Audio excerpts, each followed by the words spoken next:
கர்த்தருக்குள் பிரியமான தேவனுடைய பிள்ளைகளே, கர்த்தர் உங்கள் அனைவரையும் ஆசீர்வதிப்பதாக.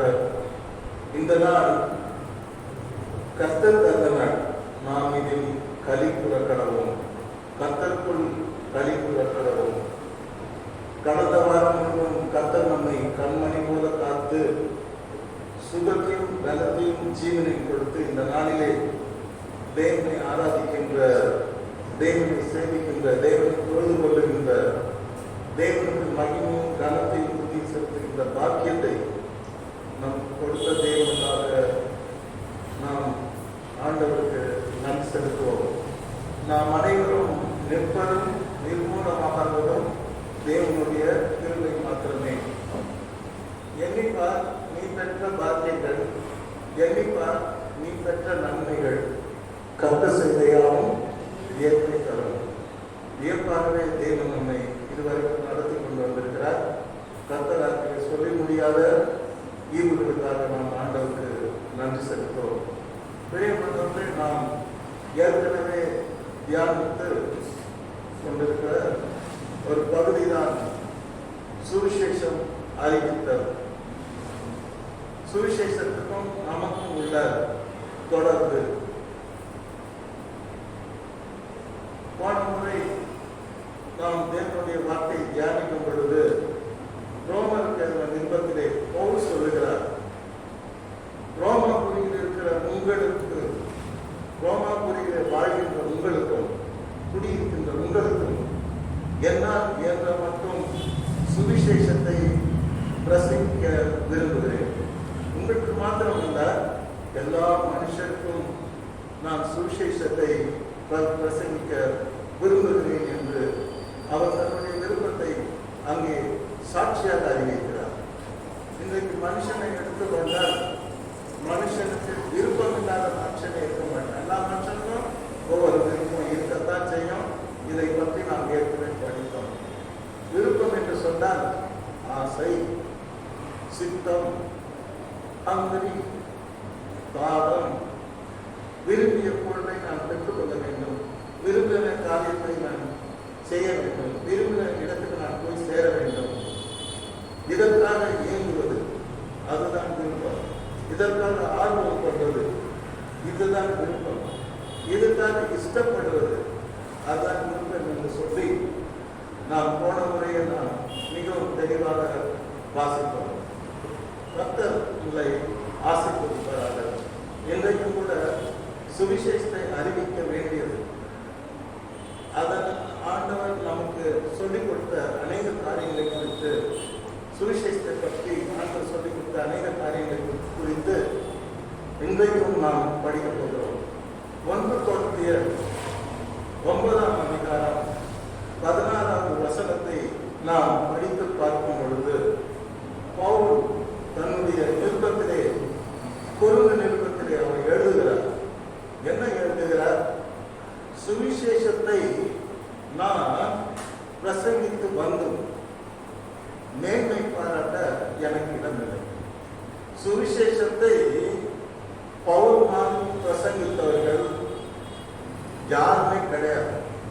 இவர்தான் முதல் ஐரோப்பா கண்டத்துக்கு சுவிசேஷத்தை அவர் எடுத்து சென்று அங்கே தெருவிலும் பட்டணத்திலும் கிராமத்திலும் நின்று சுவிசேஷத்தை அறிவித்து அவர் சபைகளை ஸ்தாபித்தார். ஆக சுவிசேஷத்துக்காக அவர் சிறை சென்றார். சுவிசேஷத்துக்காக கல்லால் எரியப்பட்டார். சுவிசேஷத்துக்காக அவர் சவுக்கால் அடிக்கப்பட்டார். சுவிசேஷத்துக்காக கைகளிலும் கால்களிலும் விலங்கு போடப்பட்டார். ஆனாலும் அவர் சொல்லுகிறார், தேவனுடைய ஆண்டை விட்டு என்னை பிரிப்பவன் யார்? நான் சுவிசேஷத்துக்காக என் ஜீவனையும் கொடுக்க ஆயத்தமாயிருக்கிறேன். இங்கே நான் பார்க்கும் பொழுது எல்லாரும் பார்க்கணும், நான் சுவிசேஷத்தை அதிகமாய் பிரசங்கித்து வந்தோம், எனக்கு மேன்மை பாராட்ட இடமில்லை என்று சொல்லுகிறார்கள். ஊழியம் செய்கிறவர்கள் ஊழியத்தை குறித்து மேன்மை பாராட்டுவதற்கு அவர்களுக்கு சான்ஸே கிடையாது. எனக்கு அது மேன்மை பாராட்ட முடியாது. அதுக்காக அடுத்து சொல்றாரு, அது என் மேல் விழுந்த கடமை. நான் எப்படி மேன்மை பாராட்ட முடியும்? நான் அங்கே போய் பிரசங்கம் பண்ணிட்டேன், என்ன நான் நோயை குணமாக்கிட்டேன், பேயை துரத்திட்டேன், என் மூலமா அந்த ஊரை ரட்சிக்கப்பட்டது அப்படின்னா மேன்மை பாராட்ட இடமே இல்லை. மேன்மை பாராட்டக்கூடிய அளவுக்கு ஊழியம் செய்த ஒருவர், மேன்மை பாராட்டக்கூடிய அளவுக்கு தேவனுக்கு என்று பெரிய காரியங்களை செய்த ஒருவர் சொல்லுகிறார், சுவிசேஷத்தை நான் பிரசங்கித்து வந்த மேன்மை பாராட்ட எனக்கு இடமில்லை, அது என் மேல் விழுந்த கடமையாயிருக்கிறது. It is my duty. அந்த உணர்வை நீங்க பாராட்டணும், அந்த உணர்வை நீங்க பார்த்து கர்த்தரை துதிக்கணும், அந்த உணர்வை பார்த்து நம்முடனே மாற்றிக்கொள்ள வேண்டும். Being as a Christian, we have to change our attitude by seeing Paul's declaration. பவுலுடைய அந்த அறிக்கையை பார்த்து நம்ம இன்னைக்கு புரிஞ்சுக்கணும். என்ன சொல்றாரு? சுவிசேஷத்தை நான் என்னதான் பிரசங்கிச்சாலும் மேன்மை பாராட்ட இடம் இல்லை. நான் என்னதான் பெரிய பெரிய காரியங்களை கர்த்தருக்கு செய்தாலும் மேன்மை பாராட்ட எனக்கு இடம் இல்லை. கர்த்தருடைய சுவிசேஷத்தை பிரசங்கிப்பது என்மேல் விழுந்த கடமை. It's my duty. காலையில் எழுந்ததும் சாப்பிட்டே சில பேர் டியூட்டிக்கு போவாங்க, ஏன்னா டைம் ஆயிடுச்சு, சாப்பிட முடியாது, ஓடுவாங்க. சில பேர் 40 மைல் தான் மெட்ராஸ் சிட்டியில் ஓட்டினா நல்லது, சில பேர் 60 மைல் ஸ்பீடு விட்டு போவாங்க ஆஃபீஸ்க்கு. ஏன்? கடமை. இப்போ தமிழ்நாடு அரசாங்கத்தை எடுத்து பார்த்தா 3 காரியத்தை சொல்றாங்க: கடமை, கண்ணியம், கட்டுப்பாடு. முதல்ல அரசாங்கம் என்றால் கடமை, இட்ஸ் மை டியூட்டி அப்படின்னு சொல்லிட்டு அவங்க டிக்ளரேஷன் பண்றாங்க. ஆனா நீங்க ஆவிக்குரிய உலகத்துக்கு ஒரு டிக்ளரேஷன் பண்ணுகிறார், சுவிசேஷத்தை நான் பிரசங்கித்து வந்தும் எனக்கு மேன்மை பாராட்ட முடியாது, அது என் மேல் விழுந்த கடமை. கடமை கடமை கடமை, இட்ஸ் மை டியூட்டி. குழந்தைக்கு கல்லூரியில் ஒரு ஃபீஸ் கட்டுறாருன்னா அது அப்பாவுடைய கடமை, அவர் செய்துதான். அம்மா குழந்தைக்கு எல்லா சேவையும் செய்யறாங்கன்னா அது அம்மா செய்துதான் அவங்களுடைய டியூட்டி. அருமையான இன்றைக்கு வெறும் நம் வாழ்க்கையில பார்க்கும்போது நிறைய கடமைகளை செய்யணும். குறிப்பாக நாம் உண்மையான ஆவிக்குரிய வாழ்க்கையிலே ஒரு உண்மையான ஒரு கடமையை செய்ய வேண்டும். அந்த கடமையை இன்றைக்கு ஃபர்காட்ட நாம் மறந்துவிட்டோம். என்ன கடமை? சுவிசேஷத்தை அறிவிப்பது. என்ன விழுந்த ஃபாலன் டியூட்டி, மேல விழுந்த கடமை. நான் போய் எடுத்துக்கல, நான் போய் கேட்கல, என் மேல விழுந்து, என் மேல கட்டாயம் I have to to it. இன்றைக்கு ஒவ்வொரு கிறிஸ்தவர்களும் தேவனுடைய பிள்ளைகளும் இதை உணர வேண்டும். I have to teach the gospel. It is my duty. இது என்னுடைய யாருக்காகவோ செய்வதல்ல, எதற்காகவோ செய்வதல்ல, யாரும் புஷ் பண்ணி செய்வதல்ல, என்ன கடமை சார். ஒவ்வொரு விசுவாசிக்கும் சுவிசேஷத்தை அறிவிக்க வேண்டிய அந்த கடமை இருக்கிறது. அந்த கடமை இன்றைக்கு கிறிஸ்தவம் மறந்துவிட்டது, திருச்சபை மறந்துவிட்டது. They are going on doing எதையோ வாழ்க்கை நடத்துறாங்க. ஆனால் உண்மையான கிறிஸ்தவ வாழ்க்கை என்னவென்றால் சுவிசேஷத்தை நாம் அறிவிக்க வேண்டியது நம்மே இருந்த கடமை என்பதை உணர்ந்து நாம் சுவிசேஷத்தை இந்த உலகத்துக்கு அறிவிக்க வேண்டும். அல்லேலூயா, கர்த்தருக்கு ஸ்தோத்திரம். அடுத்து பாருங்க, அழகா சொல்ற, சுவிசேஷத்தை நான் பிரசங்கியாதிருந்தால், if I don't preach the gospel, எனக்கு ஐயோ என்று சொல்லுகிறார். Hallelujah, what a man, what a man, what a man. யாருன்னா சொல்லுவாங்களா எனக்கு ஐயோ? ஐயோன்னா என்னது? ஒரு கார் மேல மோதுதுன்னா எல்லாம் கடைசி நேரத்தில் போடுற சத்தம் அம்மா அப்பாலாம் போட மாட்டாங்க, ஐயோ. ஒருத்தன் தெரியாம போய் பெரிய பள்ளத்துல விழுவாங்க, விழவும் அவன் கொடுக்குற சத்தம் ஐயோ. கடைசி அழிய போகிற நேரம், விழப்போகிற நேரம், சேதமடைய போகிற நேரம், திடீர்னு எந்த ஒரு இடத்துல பத்திச்சுன்னா ஐயோ ஓடியாங்க. அப்போ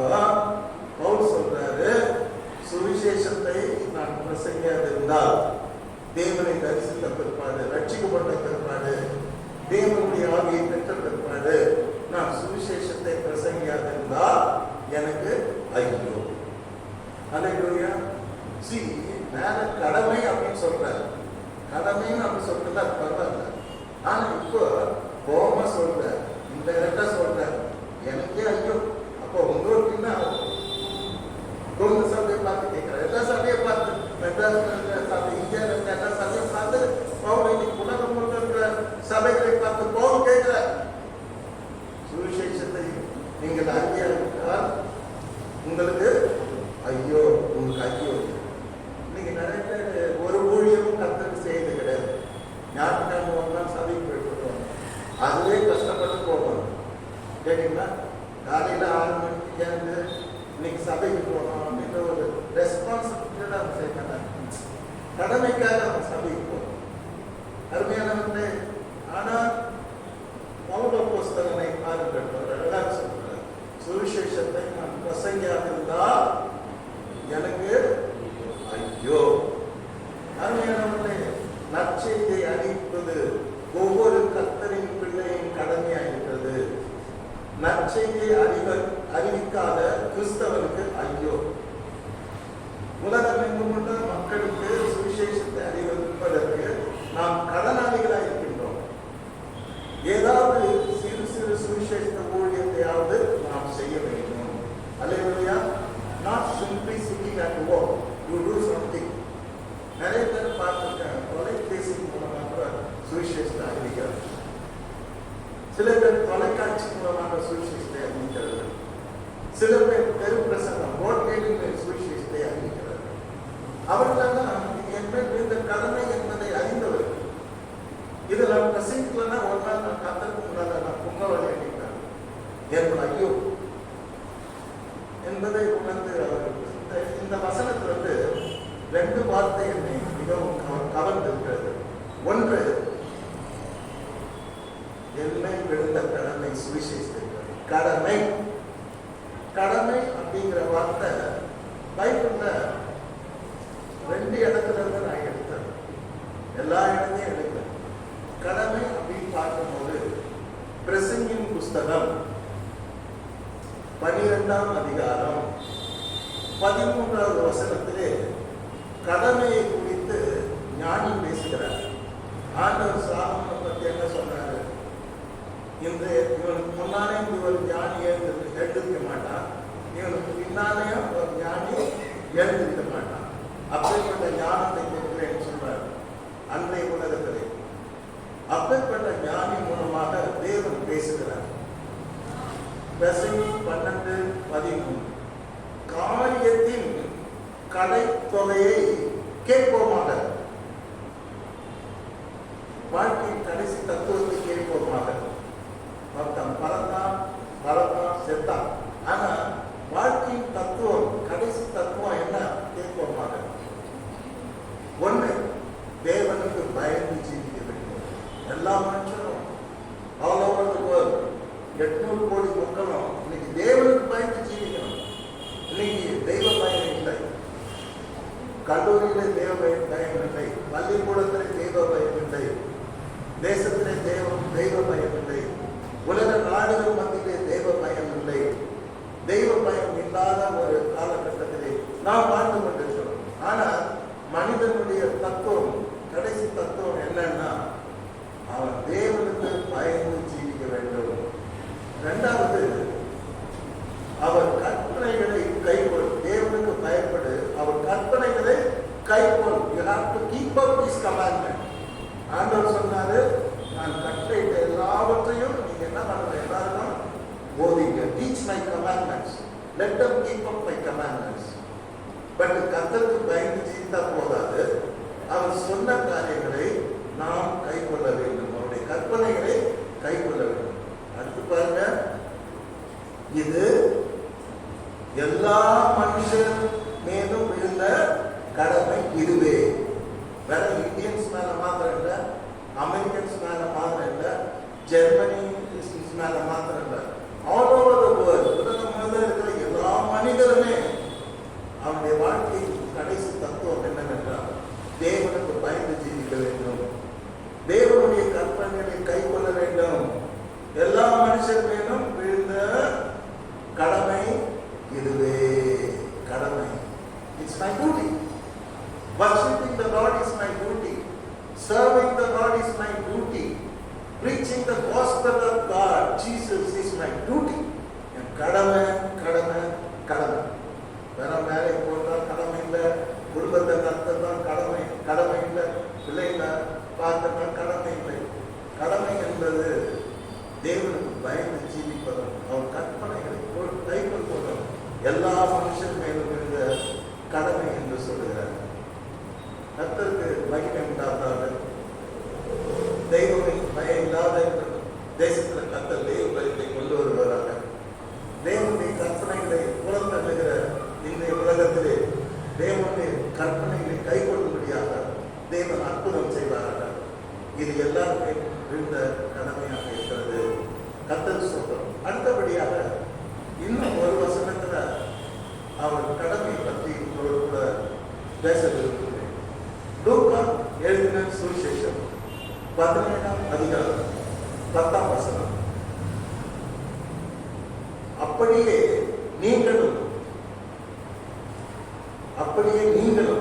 உங்களுக்கு கட்டளையிடப்பட்ட யாவற்றையும் செய்த பின்பு நாங்கள் அப்பிரயோஜனமான ஊழியக்காரர் செய்ய வேண்டிய கடமையை மாத்திரம் செய்தோம் என்று சொல்லுங்கள் என்றார். சொல்றவர் யாரு? ஏசப்பா. கேட்கிறவங்க யாரு? ஆண்டவருடைய சீடர்கள், ஆண்டவருடைய பிள்ளைகள். என்ன சொல்றாரு? ஊழியத்துக்கு போங்க, ஊழியத்துக்கு போங்க. தேவனுடைய ராஜ்யத்தின் சுவிசேஷத்தை நீங்க எல்லாருக்கும் சொல்லுங்க. இலவசமா பெற்றுங்க, இலவசமா கொடுங்க. நோய்களை குணமாக்குங்க, விசனத்தை துரத்துங்க, ஆத்மாக்களை ஆதாயம் பண்ணுங்க. என் கற்பனைகள்லாம் நீங்க கை பண்ணுங்க. பண்ணிட்டு நீங்க கடைசியில என்ன சொல்றோம்னா, நாங்கள் அப்பிரயோஜனமான ஊழியத்தெல்லாம் முடிச்சுட்டு மேன்மை பாராட்டாம அதுல பெருமை அடிக்காம நாங்கள் அப்பிரயோஜனமான ஊழியக்காரர் ஆண்டவரை செய்ய வேண்டிய கடமையை மாத்திரம் செய்தோம் என்று சொல்லுங்கள் என்று ஆண்டவர் சொல்லிக் கொடுக்கிறார். அல்லேலூயா. இன்னைக்கு நான் எல்லாம் ஊழியத்தை செய்து முடிச்சுட்டு என்ன சொல்றோம்? ஆண்டவர் அப்பிரயோஜனமான ஊழியக்காரர் ஆண்டவர் பாத்திர ஊழியக்காரர். என் கடமையை நான் செய்கிறேன். கடமை ஏதாவது வராத மன்னிச்சு விடுங்க. தன்மை அப்படிதான் சொல்றமே தவிர இன்னைக்கு நான் பெரிய பிரசங்கம் பண்ணேன் அப்படின்னு சொல்றோம். அல்லேலூயா, அல்லேலூயா. அப்ப கர்த்தர் சொல்லி கொடுக்கிறாரு. என்ன சொல்லி கொடுக்கிறாரு? ஊழியம் செய்வது என்பது உங்கள் மேல் விழுந்த கடமை. சுவிசேஷத்தை அறிவிப்பதற்கு உங்கள் மேல் விழுந்த கடமை. விசுவாசிகள் ஒவ்வொருத்தரும் ஊழியம் செய்யணும். ஆண்டவர் என்ன சொன்னாரு? சிம்பிளா, என்னை விசுவாசிக்கிறவன் நான் செய்கிற கிரியைகளை தானம் செய்யணும். பாஸ்டர் வேற, அப்போஸ்தலர் வேற, தீர்க்கதரிசி வேற, குணமாக்கும் வரமுறையுடைய வேற, அது தனிங்க. ஆனா விசுவாசம்னா கர்த்தரை விசுவாசிக்கின்ற அனைவருக்கும் ஆண்டவர் சொல்கிறார், நான் செய்கிற கிரியைகளை தானம் செய்வான். அல்லேலூயா.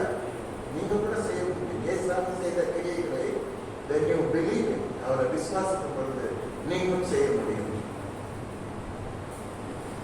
என்னை விசுவாசிக்கிற என்னிடம் மேலான கிரியைகளை செய்வான்னு சொல்லிட்டு போயிருக்காரு. அது உண்மை. ஆனால் விசுவாசிகள் அதை பொருட்படுத்துவது இல்லை. அதான் விஷயம். கர்த்தருக்கு சொல்றோம். அப்புறம் என்ன சொன்னாரு இந்த பவுல்? அது என்ன இந்த கடமை. சுவிசேஷத்தை நான் பிரசங்காதா எனக்கு என்னது? எனக்கு என்னது? ஐயோ, எனக்கு ஐயோ சொன்ன பயமா. சுவிசேஷத்தை நம்ம மறந்துட்டோம். இன்றைய உலகம் சுவிசேஷத்தை பிரசங்கிக்க கிறிஸ்தவ உலகம் மறந்து விட்டது. ஆனால் எனக்கு ஐயோ என்று பவுல் சொல்லுகிறார். அருமையானவர்களே, ஐயோ என்கிற வார்த்தை பயங்கரமான ஒரு வார்த்தை. சுவிசேஷத்தை பிரசங்கிக்கனா இயேசுவை சீக்கிரமா மாற போறாரு. அந்த நாள் உங்களுக்கு ஒரு ஐயோ நாளாக இருக்கும். ஆகவே நீங்க எல்லாரும் எழுந்து போய் என்ன பண்ணுங்க? சுவிசேஷத்தை பிரசங்கிக்க. நீங்க எங்க இருக்கிறீங்களோ அந்த இடத்துல ஆண்டவருடைய அன்பு சொல்லுங்க. அதுக்கு நீங்க பெரிய பாயிண்ட் செய்யணும், அங்க போனோம் இங்க போனோம் இருக்கிற இடத்துல சாட்சியா இருங்க. ஆண்டவர் அதே தானே சொல்றார். பூமியின் கடைசி வரைக்கும் எனக்கு நீங்கள் நல்லா இருப்பீங்க, சாட்சியா இருக்கீங்க. நம்மளை நம்புற கர்த்தர், நம்மளை நம்புற என் பிள்ளைங்க எனக்கு சாட்சியா இருக்காங்க. அதுமே நம்மளே இன்னைக்கு நாம் சுவிசேஷத்தை பிரசங்கியா இருந்தால் நமக்கு ஐயோ அண்டடிக்கு தப்பிக்கொள்ள முடியாது. ஆகவே சுவிசேஷத்தை பிரசங்கிப்போம், அது நன்மை விழுந்த கடமை. ஓகே, இப்போ என்ன சொல்றாரு? பிரசங்கிக்கிறதா எனக்கு ஐயோங்கிறார். ஐயோங்கிற வார்த்தை பைபிள்ல நிறைய இடத்துல இருக்கு. ஐயோ அப்படிங்கிற வார்த்தை நிறைய இடத்துல இருக்கு. இந்த மாதிரி வார்த்தைலாம் குடும்பத்திலையோ தேசத்திலையோ சொல்லக்கூடாது. சொன்னா ஒத்துக்க மாட்டாங்க. ஐயோ, உங்களுக்கு ஐயோ அப்படின்னா கோச்சுப்பாங்க, கோபப்படுவாங்க. அது சாப வார்த்தை. ஆனா இந்த வார்த்தையை பைபிள்ல நிறைய இடத்துல நிறைய பேர் ஆண்டவர் ரெஃபர் பண்ணி சொல்லியிருக்காரு. நீதிமொழிகள் 23ஆம் அதிகாரம் 29ஆம் வசனம், 30ஆம் வசனம், 32ஆம் வசனம் 3 இடத்துல சொல்றார். யாருக்கு வேதனை, யாருக்கு வேதனை, யாருக்கு துக்கம், யாருக்கு சண்டைகள், யாருக்கு புலம்பல், யாருக்கு காரணம் இல்லாத காயங்கள், யாருக்கு ரத்தம் கலங்கின கண்கள். கேள்வி மேல கேள்வி போயினே இருக்கு. யாருக்கு வேதனை, யாருக்கு துக்கம், யாருக்கு சண்டை, யாருக்கு புலம்பல், யாருக்கு காரணம் இல்லாத காயங்கள், யாருக்கு ரத்தம் கலங்கின கண்கள்.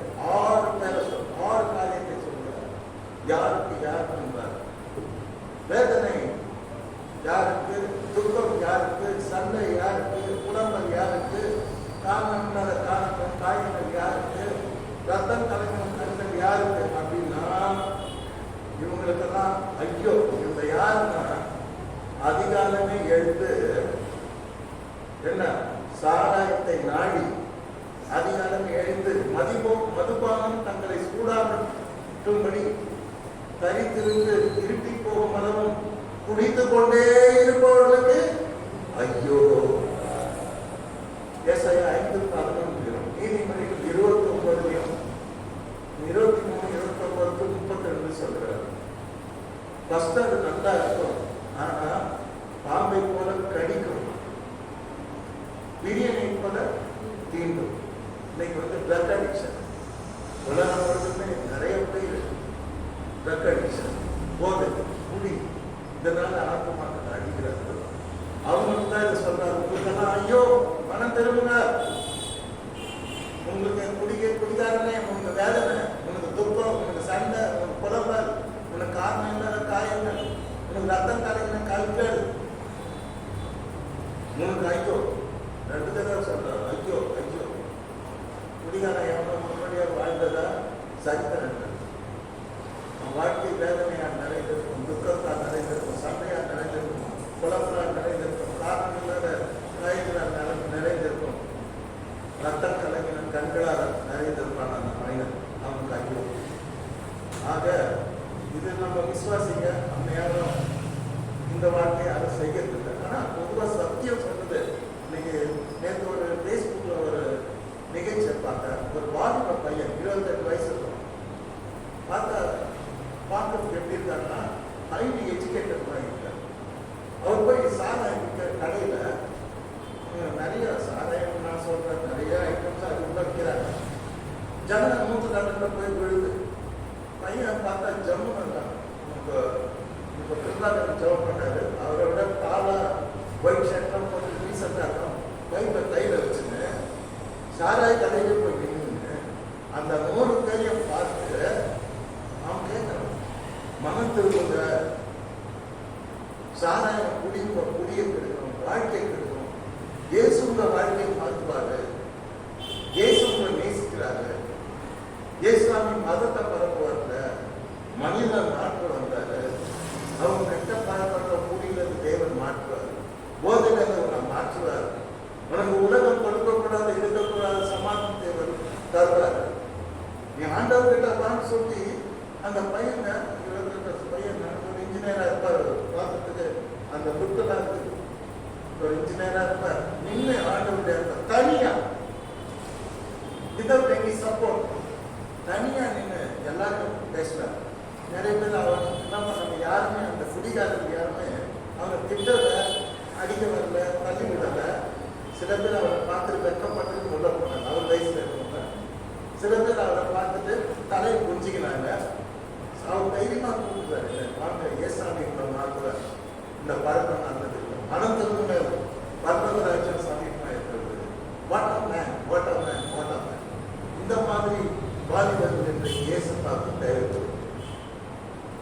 வாலிபனே உன்னுடைய வாலிப சிருஷ்டிகளை நினை. எவ்வளவு அருமையா கடைசி நான் தொடர்ல நான் பார்த்தது என்னன்னா, ஒரு அதைரியம், ஒரு பயமோ அசட்டுத்தனமோ கோடைத்தனமோ தைரியமா கேட்டாங்க. மனம் திருந்து குடி வாழ்க்கை கேட்கிறோம், மனம் திருந்து ஆண்டவர் நேசிக்கிறார், இயேசுவார் கூப்பிடுறார், தைரியமா பேசுறார். நேற்று நான் அதை பார்த்தேன், ரொம்ப மகிழ்ச்சி அடைந்தேன். அருமையானவர்களை கர்த்தருடைய ஆசீர்வதிப்பாராக. குடிகாரனுக்கு ஐயோ வாழ்க்கை ஐயோ போயிடும். அடுத்தபடியாக யாருக்கு ஐயோ சொல்றாரு தெரியுமா? ஏசாயா தீர்க்கதரிசி புஸ்தகம் 5ஆம் அதிகாரம் 8ஆம் வசனம். தாங்கள் மாத்திரம் தேசத்தின் நடுவில் வாசமா இருக்கும்படி, நல்லா பார்க்கணும், வசனத்தை கவனிக்கணும். தாங்கள் மாத்திரம் தேசத்தின் நடுவில் வாசமாயிருக்கும்படி, குடியிருக்கும்படி, வாழும்படி, மற்றவர்களுக்கு இடமில்லாமல் போகும் மட்டும் மற்ற எவனும் வாழக்கூடாது. நான் வந்து தேசத்தின் நடுவில் குடியிருக்கணும், மற்றவர்களுக்கு இடமில்லாமல் போக மட்டும். வீட்டோட வீட்டை சேர்த்து வயலோடு வயலை கூட்டுகிறவர்களுக்கு ஐயோ. அல்லேலூயா, அல்லேலூயா, அல்லேலூயா. இவன் யாரு? ஒரு பயங்கரமான துன்மார்க்கன். இவன் எங்க இருக்கிறான்? தேசத்தின் மத்தியில் கூடியிருக்கிறான். இவன் என்ன பண்ணான்? வீடோட வீடை கூட்டிக்கினே வரான். ஒரு வீடு இல்லை, 2 வீடு இல்லை, ஊரையே கொண்டாடிக்கும். வீட்டோட வீட்டை கூட்டி வயலோட வயலை கூட்டுறான். அல்லேலூயா. 10 ஏக்கர் இருக்குது, அப்புறம் இன்னும் கொண்டாடிக்கணும், இன்னும் கொண்டாடிச்சு மற்றவங்க எல்லாரையும் அங்கிருந்து வெளியேற்றி வயலோடு வயலை கூட்டுகிறவர்களுக்கு ஐயோ. அல்லேலூயா. நான் மாத்திரம்தான் வாழணும். நிறைய பேர் அப்படி இருக்காங்க.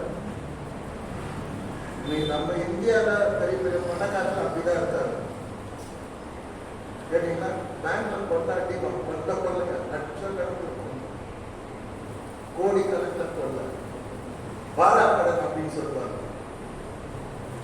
இன்னைக்கு பெரிய பெரிய புகழ்பெற்ற இந்திய பணக்காரர்கள்லாம் அவங்கெல்லாம் பண்ற வேலை தான். நியூயார்க்கு இருக்கிறது ஒரு நியூயார்க்கு ரொம்ப பெரிய வீடு. இந்த வீடு பார்த்தாலே பயப்படும், அவ்வளோ பெருசு. இந்தியாவை பார்த்தீங்கன்னா இந்தியாவில் அவன் பெரும் பணக்காரன், டாப் 2 அதுமாதிரி. இதெல்லாம் என்ன? தாங்கள் மாத்திரம் தேசத்தின் நடுவில் வாசமாயிருக்கிறது, மற்றவருக்கு இடமில்லாமல் போக மட்டும், வீட்டோட வீட்டை சேர்த்து வயலோட வயலை கூட்டுகிறவனுக்கு ஐயோ. the day will come, they will perish. நான் அழிஞ்சு போவோம். அல்லேலூயா. துன்மார்க்கனுடைய சந்தோஷம் புரிகிறது. பைபிள் சொல்ற துன்மார்க்கனுடைய சந்தோஷம் புரிகிறது. வெரி ஷார்ட் பீரியட் தான். அருமையானவர்களே, இன்றைக்கு இதுல பார்க்கிறது பெரிய ஒரு அநியாயம். மற்றவங்க வாழ விடாம எல்லாரும் கொள்ளடிச்சு தனக்கே பணம் சேர்க்கிறவனுக்கு ஐயோ, வீடு சேர்க்கிறவனுக்கு ஐயோ, வயலை சேர்க்கிறவனுக்கு ஐயோ. ஆனா நம்ம சபைக்கு இந்த பிரசன்ட் தேவையான தேவையில்லை. எல்லாரும் upper middle class middle class அப்படிதான் நம்ம சபையில் இருக்கும். ஆனா இது நம்ம தேவையில்லை. ஆனா பைபிள்ல சொல்லிட்டு யாருக்கு இது பயங்கரம் ஐயோ. யார் யாரும் கொண்டாடிக்க கூடாது. யார் யாரை கொண்டாடிச்சாலும் அவங்களுக்கு ஐயோ தான்.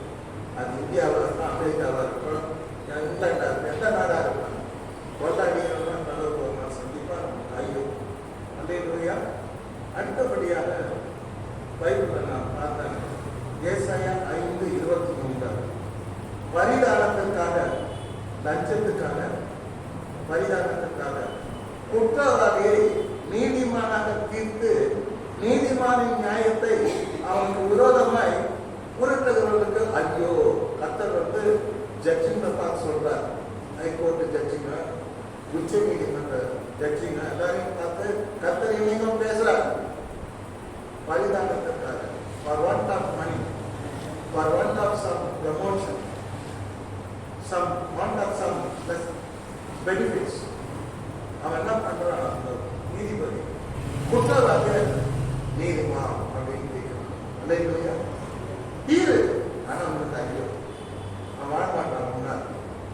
அப்புறம் என்ன சொல்றாரு? நீதிமானின் நியாயத்தை அவனுக்கு விரோதமாய் புரட்டான். நீதிமான் அவன் நீதி உள்ள மனுஷன், ஆனா அவனுடைய நீதியை அவனுக்கு கொடுக்கல, அதை புரட்டி போடுவான் இந்த ஜட்ஜ். கர்த்தர் சொல்றாரு, உனக்கு ஐயோ. அல்லேலூயா. பெரிய நீதிமன்றம் பரலோகத்தில் இருக்கிற சர்வலோக நியாயாதிபதி நம்முடைய கர்த்தர். நீதி உள்ள நியாயாதிபதி, சர்வலோக நியாயாதிபதி, அகிலாண்டத்துக்கு நியாயாதிபதியாக கர்த்தர். எல்லா நீதிமன்றம் கைவிட்டாலும் அவர் தேசத்தை அவர் நியாயம் தீர்ப்பார். அல்லேலூயா. அநியாயம் பண்றியா, அநியாயமா தீர்ப்பு சொல்றியா, உனக்கு ஐயோ அப்படின்னு சொல்லிட்டு கர்த்தர் சொல்றார். கர்த்தருடைய பரிசுத்த நாமத்துக்கு மகிமை உண்டாகிறார். அருமையான இந்த ஐயோன்ற வார்த்தையை எல்லாம் நம்ம படிச்சு நாம தியானித்து புரிஞ்சு கொள்ள வேண்டிய காலகட்டத்தில் இருக்கணும். இன்னைக்கு அதான் நடக்குது. இன்னைக்கு இந்தியாவில் என்ன நடக்குது அதான் நடக்குது. கர்த்தருக்கு ஸ்தோத்திரம். நான் நிறைய டீப்பா போவது இருந்த உலக காரியம். ஆண்டவர் கோராசினே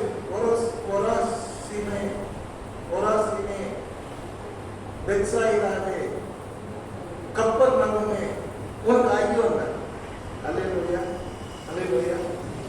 அங்கதான் ஆண்டவர் வாழ்ந்தாரு, ஊழியம் செய்தாரு. அங்கிருந்து சினகாக் ஜபாலுக்கு போனாரு, பிரசனம் பண்ணாரு. அதெல்லாம் அவர் ஊர் தான், அங்கதான் வாழ்ந்தார். ஆனால் கடைசியில் என்ன சொல்றாருன்னா, கோராசினே பெத்சாயிதாவே கப்பர்நகூமே, வானமயம் உயர்த்தப்பட்ட கப்பர்நகூமே, நீ பாதாளபதியும் தாழ்த்தப்படுவாய், உனக்கு ஐயோ.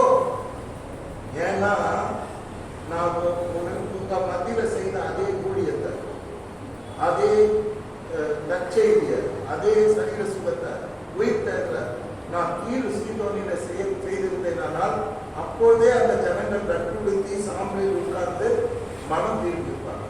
ஆனால் உங்க மத்தியில இவ்வளவு செய்து கூட நீங்க என்னையும் ஏற்கல, மனம் திரும்பல, என்னை புறம்பே தள்ளி என்னை சிலுவையில் இருந்தீர்கள். ஆனா உங்களுக்கு ஐயோன்னு சொன்னேன். அல்லேலூயா. சுவிசேஷத்தை அறிவது நம்முடைய கடமை.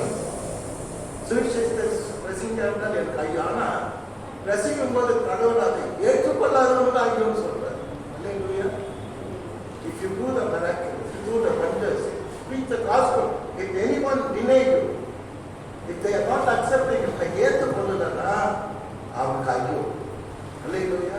சொல்வார் ஆண்டவர், நீங்க ஒரு பட்டணத்துக்கு போங்க, என் வார்த்தையை சொல்லுங்க, உங்களை ஏற்றுக்கொள்ள உங்களை கல்லாக்கடியில போனான்னு சொல்றாங்கன்னா உங்க தூசி, உங்க வஸ்திரத்துல தூசியை என்ன பண்ணுங்க, வந்துருங்க, பதற்கு வந்துருங்க. நியாயத்திற்கு நாளில் அவங்களுக்கு நேரிட காரியம் பயங்கரமா இருப்பாங்க. அல்லேலூயா. இன்னைக்கு அப்படிதான் எனக்கு பிரசவம் பண்ணா மதம் மாத்திரன்னு சொல்றாங்க. மதம் மாத்திரத்தை உன் வாழ்க்கையை மாற்றுறது தான் இது இயேசு. உன் வாழ்க்கையை மாற்றப்படும். What is Bible? பைபிளை படிச்சா நீங்க ஒன்றா மாறி. அல்லேலூயா. இவர் நல்ல மனிதனா மாறிடுவார். இயேசுவாமி சுகம் பண்ணிப்பார், மன்னிப்பு கொடுப்பார், ஆறுதல் கொடுப்பார், கண்ணீரை தொலைப்பார், உன் காயங்களை ஆற்றுவார், உன்னை குணமாக்குவார், உன்னை பரலோகராஜ்யத்தில் சேர்ப்பார், உன் பாவங்களை மன்னிப்பார், உன் குடும்பத்தை ஆனந்த கழிப்பார், மாற்றுவார், உன் வாழ்க்கையை கிரகிக்கப்படாத பெரிய காரியங்களை செய்வார். அப்பேற்பட்ட ஒரு அன்பை சொல்லும் போது வருத்தம் ஏற்கனவே கவலைப்படாது. உங்களை திட்டினா கவலைப்படாதீங்க. என்ன? ஆனா நியாயத்திற்கு நான் அந்த மனுஷனுக்கு அந்த பட்டணத்துக்கும் ஐயோ, அவனுக்கு பயங்கரமான ஒரு அழிவை தேவன் கொடுத்தான் சொல்லி நாம பார்க்கணும். அல்லேலூயா. கர்த்தருக்கு ஸ்தோத்திரம். இன்னும் சில பேருக்கு ஆண்டவர் ஐயோன்னு சொல்லியிருக்காரு. அதை நம்ம படிக்கணும். படிச்சு நம்ம ஆண்டவருடைய வார்த்தையை என்ஜாய் பண்ணணும். லைஃப் ரொம்ப சாதாரணமானது அல்ல. சில காரியங்கள் செய்யும்போது கர்த்தர் அதை ஏற்க மாட்டேங்கிறார்.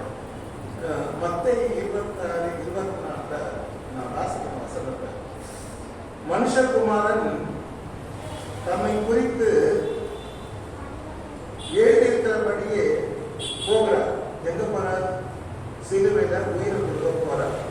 அவரை பற்றி அப்படிதான் எழுதி இருக்குது. அவர் வருவாரு, பாடுபடுவாரு, பாவ நிவாரண தன் ஜீவனை கொடுப்பார் எழுதியிருக்கார். எழுதியிருக்கிறபடி தம்மை குறித்து எழுதியிருக்கிறபடி அவர் சிலுவையில் அறையப்பட்டு போகிறார். அப்புறம் என்ன சொல்றாரு? எந்த மனுஷனா மனுஷகுமாரன் காட்டிக் கொடுக்கப்படுகிறாரோ, எந்த மனுஷனால் மனுஷகுமாரன் காட்டிக் கொடுக்கப்படுகிறாரோ அந்த மனுஷனுக்கு நீங்க தான் சொல்லணும். பைபிள் படிக்கிறீங்களா? சும்மா அப்படி பைபிள் கடையும் எடுத்தீங்களா? மத்திய 26:21 என்ன சொல்ற கர்த்தர்? அந்த மனுஷனுக்கு ஐயோ. அப்புறமா என்ன சொல்றாரு? அந்த மனுஷன் பிறவாது இருந்தானால் அவனுக்கு நலமா இருக்கும். இது யாரு சொல்றாரு? யூதாஸ் கண்டிப்பா சொல்றாரு. ஆண்டவருக்கு வந்ததே சிலுவையிலே அறையப்படணும், உலகத்தை மீட்ப உண்டு பண்ணணும் வந்த இருந்தாலும் அவர் மனுஷனா பேசுறாரு. மனுஷகுமார் தம்மை குறித்து எழுதியிருக்கிறபடிதான் அவர் போகிறார், சிலுவையில் அறையப்பட போகிறார். ஆனால் எந்த மனுஷனால் மனுஷகுமாரன் காட்டி கொடுக்கப்படுகிறாரோ அந்த மனுஷனுக்கு ஐயோ. நீங்க நிறைய பேர் காட்டி கொடுப்பாங்க, தொழிலே காட்டி கொடுக்குற தொழில் தான் நிறைய பேர். சர்ச்சில் கூட இருக்கிறாங்க அந்த மாதிரி யாரும். சர்ச்சில், சபையில், வேலை செய்கிற இடத்துல, பள்ளிக்கூடத்தில், குடும்பத்தை நாசம் பண்ணிடுவாங்க இந்த காட்டி கொடுக்குற வேலை செஞ்சு. அதே காட்டி கொடுத்த கடைசி காலத்துல ரொம்ப நடக்கணும். இந்த வருஷத்தை காட்டி கொடுப்பாங்க. யூதாஸ் காரியத்தினுடைய ஆவி நிறைய தீயை செஞ்சு ரொம்ப சொல்றாரு. மனுஷன் காட்டி கொடுக்கப்படுவார். அந்த மனுஷனுக்கு ஐயோ லைஃப் என்னாச்சு? அவன் தூக்கு போட்டான். ரொம்ப பெக்யூலியர் ஸ்டைலில் அவன் சாப்பிடணும். வயிறு வெடிச்சு குடல் சாஞ்சி தான் தூக்கு போடணும். யாருக்குமே நடக்காது. அவனுக்கு ஐயோ. வாழ்க்கை எப்படி செஞ்சது பார்த்தீங்கன்னா கத்தரை காட்டி கொடுக்கணும். நீ காட்டி கொடுக்கறதால யாருமே செய்யக்கூடாது. அல்லேலூயா. சரி, நான் இன்கம் டேக்ஸ் ஆஃபீஸர். எனக்கு வாலிபத்தில் யோகா செய்யும். எனக்கு ஒரு குரூப் இங்கே கற்றுக் கொடுப்பார் வீட்டில். நான் காலையில் 6 மணிக்கு வருவேன். அவர் நிறைய பேர் சொல்லி எனக்கு மாத்திரம் தனியாக கற்றுக் கொடுப்பாரு. வயது நிறைய கற்றுக் கொடுப்பார். நான் இப்போ கொஞ்சம் யோகா நான் கற்றுக்கிட்டேன். கற்றுக்கும் போது ஒரு நாள் என்கிட்ட சொன்னாரு, அவர் வேலை செய்ய இருக்கிற ஓனர் நிறைய கல்லப்படம் வச்சிருக்காரு, அவரை நீங்கள் குதிக்கணும் அப்படின்னு. அதுக்கு ஏற்பாடுதான் நீங்க செய்யணும். நான் உடனே என்ன தெரியுமா சொன்னேன்? போய் பாஸ் பண்ணி சொன்னேன், ஐயா நாங்களே கம்ப்ளைண்ட் இந்த கம்ப்ளைண்ட் நாங்களே போய் சர்ச்சன் சீசர் பண்ணுவோம், அது வேற விஷயம், அஃபிஷியலாக பண்ணுவோம். ஆனால் நீங்கள் சொல்லி காட்டி கொடுத்து நான் போய் ஒருத்தர் வாழ்க்கையை கொடுக்க மாட்டேன். இது வரைக்கும் நான் யாரையுமே காட்டி கொடுத்துருக்கேன், மன்னிச்சிருக்கேன். எனக்கு பாஸ் தான் அவரு. ஏன்னா யோகா கற்றுக் கொடுக்குற மாஸ்டர். ஆனால் அதுக்காக அந்த மாஸ்டர் சொன்னதெல்லாம் நான் கேட்க மாட்டேன். அவர் இந்த தப்பான வழியில் எப்படியாவது பிடிச்சி கொடுத்துருவேன். எனக்கு ரொம்ப துரோகம் பண்ணிட்டான், எனக்கு நிறைய சம்பளம் கொடுக்குறதுதான் அது உங்கள் பிரச்சனை. அதை நீங்கள் தீக்கணும், கோர்த்து தீக்கணும். அது நான் அவரை காட்டி கொடுக்க மாட்டேன்னு சொல்கிறேன். எப்பவுமே வாழ்க்கையில் எந்த பாவம் தான் செய்யலாம், ஆனால் அந்த காட்டி கொடுக்குற வேலை செய்யணும். அல்லேலூயா. யூதாஸ் காரியத்தை காட்டி கொடுக்குற வேலை செய்யணும். முடிவு பார்த்தீங்களா? அது என்ன சொல்றாங்க? உனக்கு ஐயோ. அதாவது தேவமா பேசுவாங்க யூதாஸ் கிட்ட. நீ செய்கிறத நீ சீக்கிரமா போய் சீக்கிரமா போய் சார் மனசுல நினைச்சுட்டா உனக்கு ஐயோ. ஆனா அப்பதான் வெளிப்படையா பேசுறேன். யார் யார் காட்டி கொடுப்பாங்க எல்லாம் சீசரை கேட்கும் போது ஆண்டவர் தைரியமா சொல்றாரு, வேற பிரச்சனை நீதான் என்ன காட்டி. நிறைய பேர் முதலுக்கு நேரம் நல்லா பேசுவாங்க, பின்னால போய் நம்ம நல்லா காட்டு. இந்த மாதிரி ஆட்டிடியூட் எல்லாம் மனம் போயிடும். இதெல்லாம் this is not a character of God. ஏசாமியுடைய சுவாமம் இல்லை, காட்டி கொடுக்குறது ஒரு அருவருப்பான செய்யும். பைபிள் சொல்றது சகோதரர்களே அங்கும் இன்னும் போர் சொல்லி திரியாயாக. என்னது இங்கே போல் சொல்லி திரியாயாக. அந்த அழகா இருக்கும் அந்த வார்த்தை. இன்னைக்கு நிறைய பேர் வாழ்க்கை என்னன்னா தொழில என்னன்னா போல் சொல்லி தெரியுதான் தொழில். அருமையானவர்கள் இன்றைக்கு யார் யார் கைகோடு பார்த்தோம். நிறைய பார்க்கறதுக்கு நான் விரும்பலை. நிறைய பேருக்கு அதையே பார்த்துட்டு இருந்தோம்னா நமக்கு பொழுது விட்டுடும். ஸோ நம்ம செய்திக்கு போகலாம். இன்னைக்கு பவுல் இன்னைக்கு நம்ம எல்லாம் பார்த்து சொல்றார், சுவிசேஷத்தை நான் பிரசங்கித்து வந்தோம், மேன்மை பாராட்ட எனக்கு இடம் இல்லை. எந்த மொழி யார் செய்தாலும் மேன்மை பாராட்டுகிறது. That starts doing. அது என்ன விழுந்த கடமை. நான் பாஸ்டர், நான் என் வேலையை செய்துதான் ஆகணும். கேட்டீங்களா? நீங்க நம்ப மாட்டீங்க. காலையில எதுவும் சாப்பிட்டாங்க வேகமாக வந்துடுற 9 மணிக்கு தான் நான் இருப்பேன். சபையார் வராங்களோ இல்லையோ அந்த லெஃப்ட் பேர் 6 நேரம் ஒவ்வொரு காலையில் எதுவும் நிற்காத வந்து மீன் பீச்சில் இல்லைங்க. சில பேர் பொறுமையாக சாப்பிட்டுட்டு காஃபி குடிச்சிட்டு என்னன்னா ட்ரெஸ் பண்ணிங்க, மேக்கப் எல்லாம் போட்டுங்க, மேக்கப் கரெக்டாக இருக்கிறாங்க பார்த்துக்குங்க. கேட்டீங்களா? மெதுவாக வட்டினா காமம் போகலாம். தண்ணி அடிக்க போதுவாங்க. அந்த பத்திரங்க கரெக்டெல்லாம் ஆகிடும். மழை காமாக வந்து போயிட்டு உட்காந்து அந்த எப்படியா பத்திரமா இருக்கணும். பயப்படுறேன். எனக்கு எதுக்குமே பயப்பட மாட்டேன். ஏன்னு கேட்டீங்கன்னா என் பதவி அப்படி. எனக்கு எந்த போலீஸ் பயப்படும், சென்ட்ரல் போலீஸ் பயப்படும், சிபிஐ பயப்படும். நாங்கள் வெயிட் பண்ணாமல் எனக்கு பின்னால் ஃபாலோ பண்ணுவோம். ப்ரொடெக்ஷன் பண்ணுவேன். பயம்னா எப்படின்னா தெரியாது. தைரியமாக இருக்கும். போலீஸ்னா ரொம்ப ஈஸியாக ஹேண்டில் பண்ணுவோம். அதனால் இன்னைக்கு நான் பயப்படுறது ஒரே ஒன்று தான், கஷ்டத்துக்கு பயப்படும். கரெக்டாக நம்ம பாஸ்டர் நம்ம மாதிரியா இருப்பேன். சபையாக வந்து அவர் 9 மணிக்கு அந்த லிஸ்ட் ஆகுது. நான் மாதிரியா I should be role model. So 9 o'clock service 9 o'clock இந்த பைக்கில் நல்லா அப்பப்போ சார்ஜ் கொடுத்துக்கிட்டே இருப்பேன். ரேட்டு ஓட்டு சம்பவமாக சொல்லி வைப்பேன். அருமையான இதை தான் தேவன் எதிர்பார்க்கிறோம். தேவனுக்கு பயந்து அவர் கற்பனைகளை கை கொண்டு என்ன அவருக்கு அவர் கொடுத்த ஊழியத்தை நான் செய்துங்க. ஆண்டவரே என் கடமை மாத்திரம் நான் செய்தாங்க ஊழியத்தை ஆசீர்வதின்னு சொல்லி சொல்லுவோம். அருமையானவர்கள், இன்றைக்கு நீங்கள் அனைவரும் தேவனுடைய பிள்ளைகள். உங்க மேல ஒரு பெரிய கடமை இருக்கு. யாரா இருந்தாலும் சரி, உங்க மேல ஒரு கடமை. அது என்ன கடமை? சுவிசேஷத்தை பிறருக்கு சொல்லுகின்ற கடமை. இன்னொரு வார்த்தையில ஆத்துமா ஆதாயம் பண்ணுகின்ற கடமை. கடமை ஒவ்வொருத்தரும் பார்க்கும் போதும் நான் என் கடமையை நான் செய்யணும்னா இங்க இன்வெஸ்ட் பண்ணிக்கிறேன். கடமை.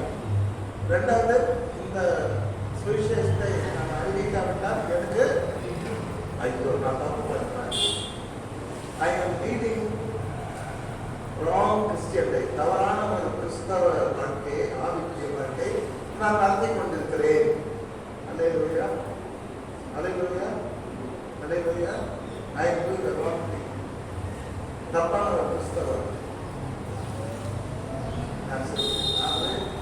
இன்னைக்கு இந்த பவுலை பார்த்து இந்த 1 அதிகாரம் 14வது வசனத்தை பார்த்து நீங்க எல்லாரும் இன்னைக்கு மனத்திருக்கணும். சுவிசேஷத்தை அறிவிக்கணும். என் கடமை இல்லைன்னா எனக்கு ஐயோ கடவுள் என்னை நியாயத்திருப்பார், உனக்காக நான் மறித்தேனே, எனக்காக நீ என்ன செய்தார், யாரை நான் அனுப்பேன், யார் எனது காரியமாக போவார், உன்னை ஆசீர்வதித்தேனே, உன்னை குப்பையிலிருந்து எடுத்தேனே, புழுதியிலிருந்து தூக்கி விட்டேனே, உன்னை ராஜாவாக்கினேனே, உன்னை மேன்மைப்படுத்தினேனே, உன் கண்ணீரை துடைத்தேனே, உன் காயங்களை ஆற்றினேனே, உனக்கு ஆரோக்கியமான பண்ணினேனே, உன் தேவையெல்லாம் சந்தித்தேனே, உன்னை நான் கைவிட்டேன், உனக்கு உதவியே. ஆனால் நீ எனக்காக என்ன செய்ய கேட்கிற காலம் சீக்கிரம் ஆண்டவர் இயேசு வரப்போன்னு கேட்பாங்க. அப்ப என்ன சொல்றீங்க? என்ன சொல்றீங்க? என்று யோசிச்சு ஆண்டவருக்கு எதையாவது செய்யும். சின்ன சின்ன ஊழியம் கூட அதுல ஒரு பெரிய காரியம் நடக்கும். 5 2 மீன் அவர் கொடுத்தாங்க. சின்ன பையன் கர்த்தர் 5000 பேர் பிடிச்சிட்டார். அல்லையா? சின்ன கூழாங்கல் தான் பெரிய கோழியாக்கி வீழ்ந்துச்சு. அல்லையா? சின்ன சின்ன காரியம், ஸ்மால் திங்ஸ். மோசே ஒன்றும் பெரிய ராஜா, ஒரு ஆர்மி, ஒரு நேஷன் எதிர்த்து போறார். யார்? மோசே. கையில்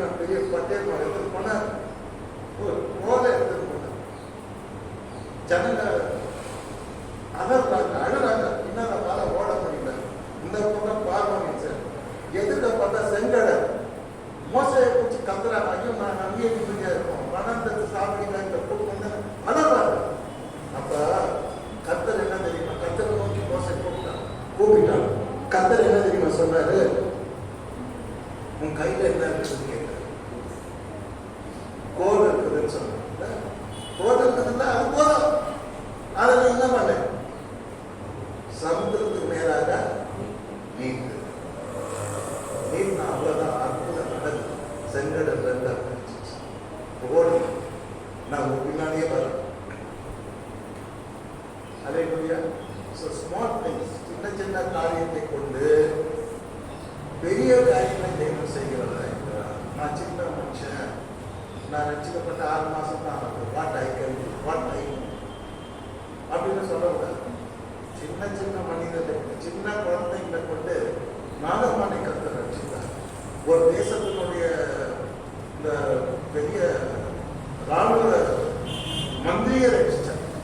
சின்ன 2 குழந்தைங்க. இன்னைக்கு சின்ன சின்ன காரியங்களை கொண்டு தேவன் பெரிய காரியங்களை செய்ய வல்லவராக இருக்காரு. ஆகவே நான் சின்னவன், எல்லாம் கொண்டு கடவுள் உபயோகப்படுத்த மாட்டாரு அப்படின்னு நினைக்கிறேன். நீங்க 2 முக்கிய ஸ்டெப், நீங்க ஒரு ஸ்டெப் போட்டு போகும்போது கர்த்தர் 10 ஸ்டெப் உங்களுக்காக போட்டு உங்க முன்னால போய் உங்க வல்லமையை பயன்படுத்துவார். கர்த்தர் தாமே உங்கள் கடமையை உணர்ந்து தேவன் பணியாற்ற உங்களை ஆசீர்வதிப்பார்கள். ஆமென்.